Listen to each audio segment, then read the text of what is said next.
तुम्ही सर्व कसे आहात? आशा करतो देवाच्या कृपेने तुम्ही सर्व बरे असाल.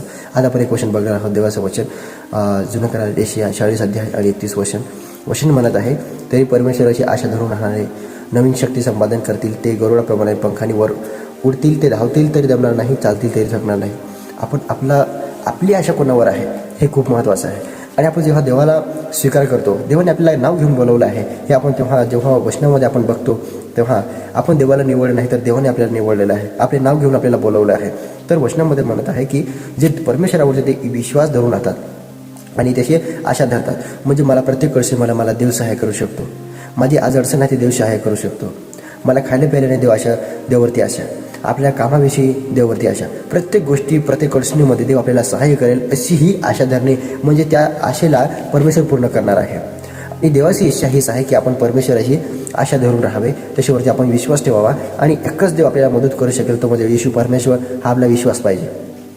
आणि या वचनामध्ये हेच म्हणत आहे की परमेश्वराचे लोक धावतील आणि उडतील तरी ते पडणार नाही, धावतील तरी ते दमणार नाही. आणि हे देवाचे वचन आहे. आणि आपण आपण ग्राउंडमध्ये पळलेल्याचे हे नाही म्हणत आहे, आपण आकाशात रेलमध्ये उडतो हे नाही म्हणत आहे, परंतु देवाचं वचन म्हणत आहे की आपण प्रत्येक काम जेव्हा करू त्या कामामध्ये आपल्याला यश मिळेल. येशूच्या नावात परमेश्वर आपल्याला सहाय्य करेल, कारण आपण देवावरती विश्वास करतो, त्याची आज्ञा पाळतो आणि आपण देवाच्या वचनावरती चालतो. यासाठी देवाला तेवढं आपल्यावरती दया आहे, देवाची दया आहे आपल्यावरती, देवाची कृपा आहे. आणि त्या कृपेने आपण चालतो आणि त्या कृपेने आपले जीवन देव आपल्यामध्ये आपले जीवन छान प्रकारे आपल्याला घडवतो. आणि आपल्याला प्रत्येक गोष्टी जे आवश्यक आहेत त्या प्रत्येक गोष्टी देव पूर्ण करतो, कारण आपण देवाशी लोक असे आहोत. आणि देवाच्या वचनावरती चालणाऱ्या प्रत्येक लोकांना तो हिंमत देतो. ते आजारातून त्यांना बरे करतो, अद्भुत कार्य करतो. ज्या कामामध्ये त्यांना अडचणी येणार, जे काम आपल्या जीवनामध्ये सर्व अत्यावश्यक आहे असे कामसुद्धा परमेश्वर ते एकदा क्षणात करतो. देवामध्ये तेवढे सामर्थ्य आहे आणि तो जास्त वेळ घेत नाही, तो लवकरच काम करतो. आणि देवाचं वचन हे एकदा निघालेलं वचन ते कमी पडत नाही किंवा अपूर्ण राहत नाही, ते पूर्ण करतं. देवाचं वचन जे आहे ते आपल्या आयुष्यामध्ये काम करतं आणि पृथ्वीवरती सुद्धा. आज जेवढ्या भविष्यवाणी झालेल्या आहेत ते पूर्ण झालेले आहेत. आणि आपल्या जीवनामध्ये आपण खूप असे मोठे अनुभव पाहिले. मी सुद्धा खूप मोठे अनुभव पाहिले आहेत. आम्ही आजारातून निघालेलो आहोत आणि आम्ही मोठ्या मोठ्या संकटातून निघालेलो आहोत. शिक्षणामध्ये अडचण येत होती, त्या अडचणीमध्ये निघालेलो आहोत. जॉबमध्ये अडचण येत होत्या, परमेश्वर त्याने आम्हाला ते पूर्ण केलं. आम्हाला ज्या गोष्टी आवश्यक होत्या त्या पूर्ण केल्या. आणि हे कशामुळे शक्य झालं? देवामुळे. परमेश्वराने आम्हाला आमचं नाव घेऊन बोलवले असा आमचा विश्वास आहे. आणि देवाने खूप मोठे मोठे कार्य केले आणि त्या कार्याद्वारे आमच्या जीवनामध्ये आनंद आला आणि त्या आनंदाद्वारे आम्ही एक आनंदमय जीवन जगत आहोत. आणि त्यासाठी देवाचे धन्यवाद करणे आम्ही विसरत नाही. आणि हे देवाची कृपा आहे. तेच म्हणत आहे देवाचे वचन की तुम्ही जर देवाच्या वचनावरती चालाल, देवाच्या वचन तुम्ही स्वीकार कराल, ते मान्य कराल आणि त्याच्या आज्ञा तुम्ही पाळाल, तर तुम्ही कोणत्या अडचणीमध्ये तुम्ही पडून राहणार नाही, आजारामध्ये पडून राहणार नाही.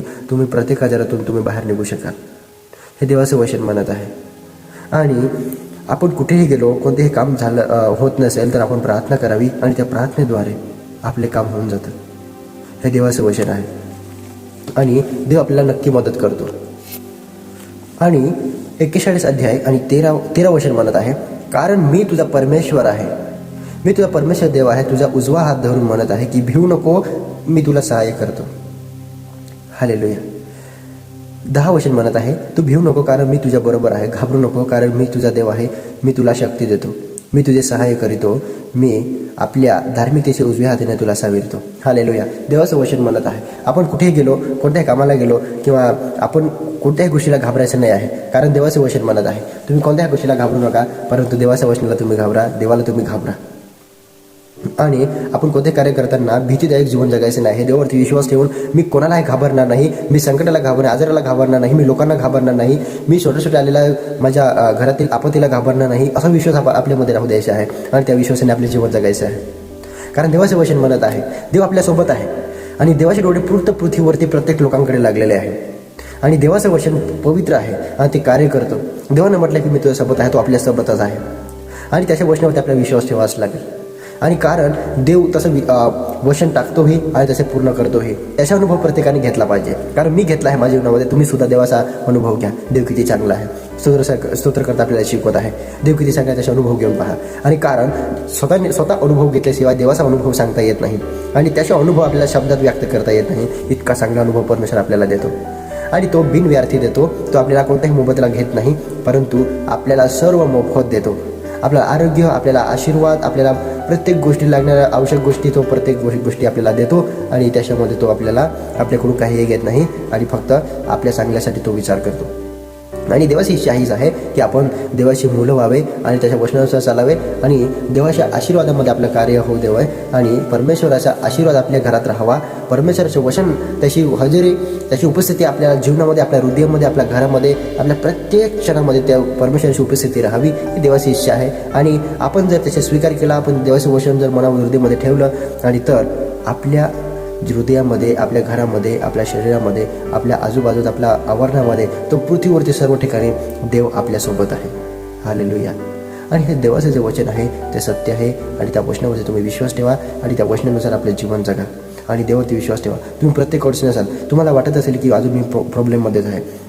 अनेक लोक काय करतात, 2 ते 3 वेळा प्रार्थना करतात आणि ते प्रार्थना सोडून देतात आणि प्रार्थना करणे सोडून देतात. परत ते दुःखी जीवन जगतात आणि देवाचा आत्मा म्हणत आहे, देवाचे वचन म्हणत आहे की तुम्ही जोपर्यंत तुम्हाला मिळत नाही तोपर्यंत तुम्ही मागा, प्रार्थना करा. तुम्ही प्रार्थनामध्ये ते जे काही मागाल ते तुम्हाला मिळेल, हे देवाचे वचन म्हणत आहे. तर आपल्या जीवनामध्ये प्रत्येक अडचण घेऊन आपल्या देवा पुढे जायचे आहे. घुटणे टेकून आपल्याला प्रार्थना करायची आहे.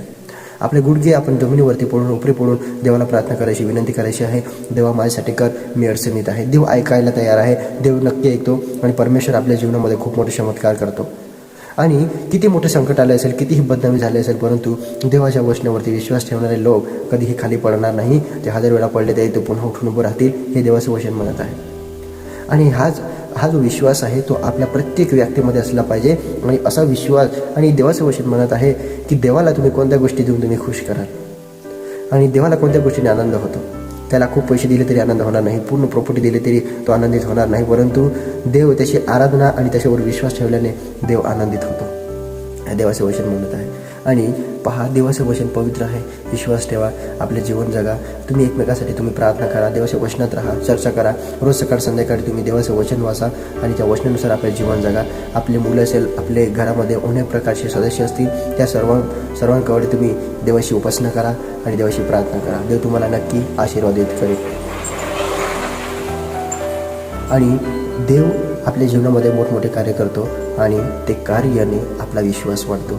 आणि त्यासाठी सर्वप्रथम आपल्या जीवनामध्ये देवाला उपस्थिती राहू द्यायची आहे. आपल्या हृदयामध्ये देवाचे वचन ठेवायचे आहे, देवाचा विश्वास ठेवायचा आहे, प्रार्थना करायची आहे. दिवसातून 2-3 वेळा प्रार्थना करायची आहे. प्रत्येक अडचणीसाठी प्रार्थना करायची आहे. मी यावेळेस वारंवार प्रार्थना करायची म्हणत आहे की देवाची ही इच्छा आहे की आपण प्रत्येक गोष्टीमध्ये प्रार्थना करायची आहे आणि आपल्याला देवावरती आपल्याला विश्वास करायचा आहे. हालेलुया.